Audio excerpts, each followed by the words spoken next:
हज़रत अबू सईद खुदरी रज़ियल्लाहु ताला अन्हु फरमाते हैं कि एक शख्स ने दूसरे आदमी को सारी रात सूरह इखलास बार बार पढ़ते सुना।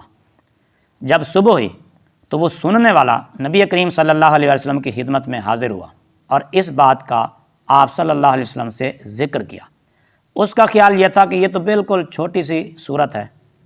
तो नबी करीम सल्लल्लाहु अलैहि वसल्लम ने फरमाया, वल्लज़ी नफ़्सी बियदिही इन्नहा लतआदिलु सुलुसल कुरआन, उस ज़ात की कसम जिसके कब्ज़ा और कुदरत में मेरी जान है, ये सूरह यानी सूरतुल इखलास तिहाई कुरान के बराबर है। इसलिए सूरह इखलास को पढ़ना अपना मामूल बना लीजिए कि एक बार सूरह इखलास पढ़ने से 10 पारों का सवाब मिलता है। इस हदीस पाक को इमाम बुखारी ने रिवायत किया है।